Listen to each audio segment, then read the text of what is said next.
Bonjour et bienvenue en ce mardi de l'Octave de Pâques à Lumière de la Parole. Ici Père Dominique, ça me fait plaisir de vous retrouver. Donc nous allons nous mettre à l'écoute de l'Évangile de Jésus-Christ selon Saint Jean. En ce temps-là, Marie-Madeleine se tenait près du tombeau, au dehors tout en pleurs.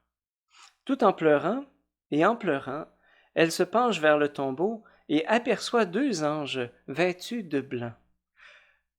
L'un assis à la tête et l'autre au pied, à l'endroit où avait reposé le corps de Jésus.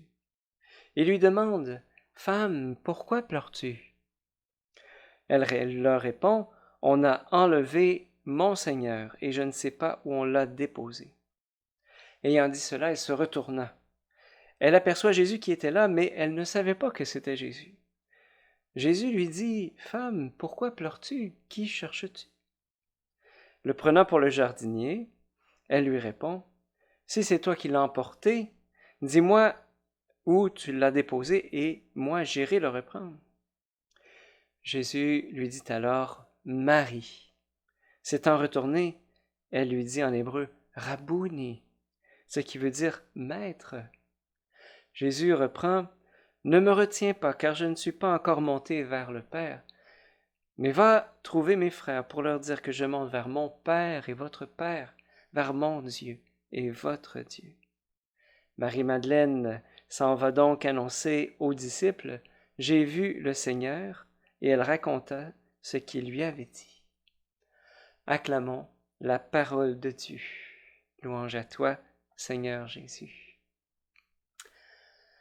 Je suis touché, moi, dans cet évangile, de voir l'attachement de Marie-Madeleine envers Jésus. On sait que Marie-Madeleine avait été libérée par Jésus de 7 démons. C'est ce que nous disait, je pense, l'évangile de Saint Luc. Et que Jésus, en fait, avait rendu à Marie-Madeleine, au fond, toute sa dignité de femme, sa dignité d'enfant du Père. Et durant toute la passion, Marie-Madeleine est restée indéfectiblement attachée à Jésus. Elle s'est exposée courageusement à la foule enragée qui avait été détournée par les pharisiens. Et au risque de sa vie, elle a exprimé, au fond, tout son attachement, qu'elle était du côté de Jésus. Elle a risqué sa vie quelque part durant la passion. Et voilà qu'on a crucifié son maître, on a crucifié son rabouni, celui qui l'avait remise totalement debout, en qui elle avait mis toute sa confiance. Au fond, Marie-Madeleine, le matin de Pâques, elle a tout perdu. Elle a tout perdu. Et le matin de la résurrection, donc, elle sait bien qu'elle va voir un mort, qu'elle va voir un cadavre pour lui donner les derniers gestes de respect à son endroit. Et donc, non seulement on lui a enlevé son maître en le tuant, mais on a aussi enlevé le corps de son maître qui n'est plus dans le tombeau. Et Marie-Madeleine a été fidèle à Jésus jusqu'au bout et pourtant elle a tout perdu. Et c'est pour ça qu'elle est en larmes, elle pleure. Elle pleure, elle est complètement dans les ténèbres. Et donc elle dit tout en pleurs, on a enlevé mon Seigneur et je ne sais pas où on l'a déposé. Puis elle le cherche, elle cherche un cadavre. Elle dit ça aux anges, puis à Jésus lui-même, qu'elle prend pour le jardinier en disant, c'est toi qui l'as pris, dis-moi où tu l'as mis, moi j'irai le prendre. Et son chagrin est tellement grand qu'elle ne reconnaît pas que Jésus est juste à côté d'elle. Elle le prend pour le jardinier. Marie-Madeleine, pour moi, elle est la plus petite de toutes les disciples du Christ et pourtant, et en même temps, je dirais, c'est celle qui est le plus attachée à Jésus. Elle ne l'a jamais abandonné. Hein? On a cet évangile à un autre moment donné qu'on attribue à Marie-Madeleine, où Jésus dit « À qui l'on a beaucoup pardonné, montre beaucoup d'amour, et celui à qui on a peu pardonné montre peu d'amour. » Eh bien, ça s'applique très bien à Marie-Madeleine.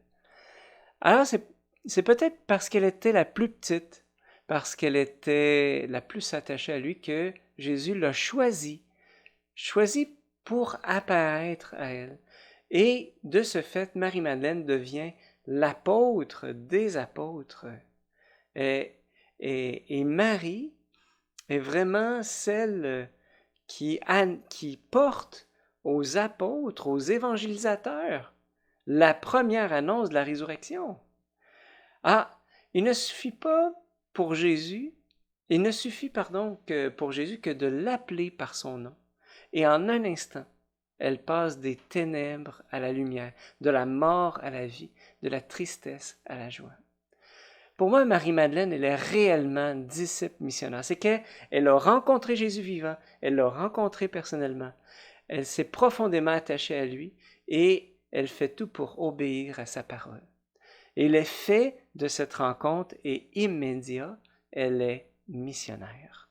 Va trouver mes frères pour leur dire que je monte vers mon Père et votre Père, vers mon Dieu et votre Dieu. Eh bien, voulez-vous avoir le témoignage d'une Marie-Madeleine bien de chez nous? C'est une amie que j'aime beaucoup, qui s'appelle Brigitte Bédard. C'est un témoignage bouleversant, au fond, qui reprend absolument exactement toutes ces caractéristiques, de la rencontre avec Jésus, du pardon des péchés, de l'attachement à Jésus et de cette urgence missionnaire. Donc, je vous laisse tout simplement sur ce témoignage de mon amie Brigitte Bédard.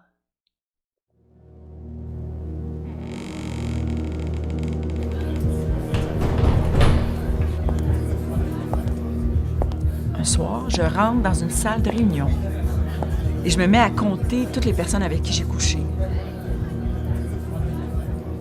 Et quand je dépasse le 20, le cœur me lève. Je cours dans les toilettes et je vais vomir dans les toilettes. Quand j'étais jeune, j'ai vite senti un vide intérieur, une soif d'amour. C'était béant, le trou là, que je sentais intérieurement, très jeune, vers l'âge de 8-9 ans. Je cachais bien ma souffrance. Alors, j'étais toujours la fille super cool, enjouée, de bonne humeur, qui faisait des blagues. Je faisais rire toujours tout le monde en classe. J'étais comme toujours dans un personnage. J'avais aucune idée qui j'étais. Aucune idée.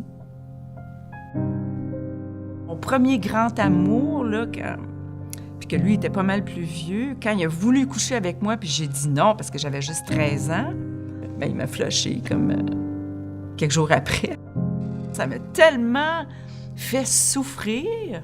J'ai dû me dire inconsciemment, ben, le premier gars qui va s'intéresser à moi, tu peux être sûr que je vais coucher avec parce que je vais le garder, celui-là. Dans notre première relation sexuelle, tu sais, j'avais 15 ans, j'ai senti intérieurement encore qu'il fallait que je joue un personnage. Dès cet instant, j'embarque dans la performance du sexe pour me faire aimer. C'était comme, t'es avec ton amoureux, t'as la relation la plus intime que deux êtres humains peuvent vivre dans une existence. Et puis, tu sens que l'autre personne, tu sais que l'autre personne s'est donnée. Puis toi, t'as tout gardé pour toi, puis t'as fait semblant. Alors tu reviens chez toi, puis la mort dans l'âme.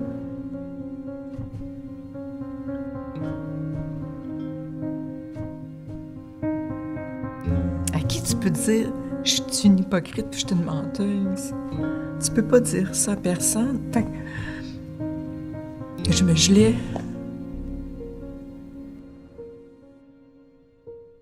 À 18 ans, arrive la cocaïne. Puis là, je vais faire vraiment 4 années à consommer beaucoup de cocaïne. Pratiquement tous les jours.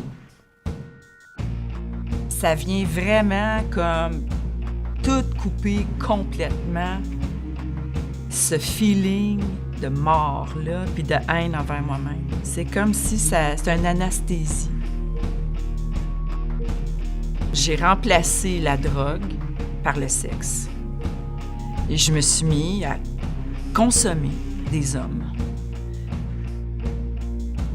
Je me pose 10 000 questions, là, et je m'invente 10 000 théories parce que je me cherche. Mes amies sont toutes lesbiennes, puis je me tiens tout le temps avec elles. Puis là, je commence vraiment à me poser des questions que si ça n'a jamais marché avec les hommes, c'est peut-être parce que je suis lesbienne, finalement. Un jour, une femme arrive et comme, bang, j'ai une pulsion sexuelle incroyable. Là, je suis sûre que finalement, je suis lesbienne, puis que toute ma vie, j'ai ignoré ça. Fait que là, OK, je pars avec cette fille-là. C'est pas plus compliqué que ça. Ça l'était pas plus qu'avec les hommes. Fait que là, finalement, je vis une vie plutôt bisexuelle. Puis ça va être pendant 8 ans comme ça. Je collectionne autant les femmes que les hommes. C'est une relation après l'autre. Puis ça marche jamais. Mon cœur est à vif. Et là, je regarde ma vie, là. Et je me trouve tellement pathétique. Je suis pas heureuse avec les femmes, je suis pas heureuse avec les hommes. J'ai arrêté de consommer, je suis pas plus heureuse. Je suis straight, j'ai des bonnes notes à l'université, je suis pas plus heureuse. Je suis une féministe, je suis pas plus heureuse. Je fais de la politique, je suis pas plus heureuse. Il y a rien qui me rend heureuse. Rien. Ni personne. Puis là, je veux mourir, là. Et là, je crie à Dieu. Pour la première fois. Puis je dis, si t'existes, viens me chercher. Parce que je suis sûre qu'il n'existe pas. À un moment donné, dans la salle de réunion de Cocaïnomane Anonyme, il y a un gars qui m'approche puis il me donne un bout de papier. Il me dit, tu devrais aller là faire ta 4 et 5, qui est un inventaire moral minutieux de soi-même, et de dire cet inventaire à quelqu'un et à Dieu. Et moi, dans ma tête, quelqu'un qui croit en Jésus, c'est un lobotomisé. Ils se sont fait à croire des affaires. Ils ne sont pas assez intelligents. J'arrive là, devant ce moine-là, puis lui, il m'accueille avec des yeux, là, des yeux lumineux, là. J'en avais jamais vu des comme ça. Je dis tout, pour la première fois de ma vie. Dans les derniers 15 minutes de cette première heure-là, je m'énerve et je tape sur la table et je commence à crier après lui. Je crie après, je tape sur la table, je gueule après, je sac après, puis lui, il m'écoute. Il n'a pas dit un mot pendant 3 jours. J'ai pas arrêté de gueuler pendant 3 jours. Puis là, je me mets à pleurer, là. Mais à pleurer, là. Une souffrance de 33 ans. Et là, je pleure. Puis je me lève les yeux vers lui, tout bouffi, puis je dis, qu'est-ce que je vais faire? Là, il se lève, il vient à côté de moi, puis il met ses mains sur moi comme ça. Puis il se met à prier, mais en chantant. Là, tout d'un coup, je sens une chaleur juste ici sur ma tête, là. Mais c'est chaud, là. Puis là, ça descend. Comme ça. Puis là, je dis, Jésus, là, c'est Dieu. Il est ressuscité. C'est vrai. C'est pas une histoire, là. C'est vrai. Puis il me regarde et dit, c'est vrai. Je comprends, comme ça, en une fraction de seconde, que Dieu est mon Père, qui est ressuscité, qui est vivant pour moi maintenant.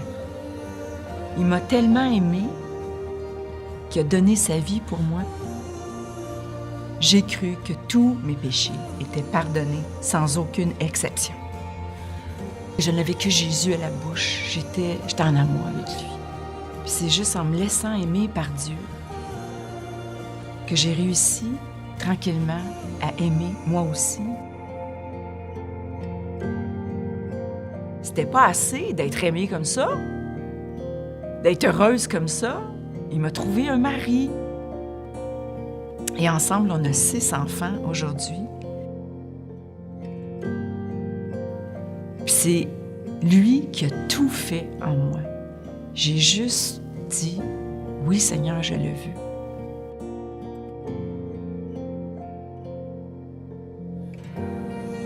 Je m'appelle Brigitte Bédard et je suis 2e.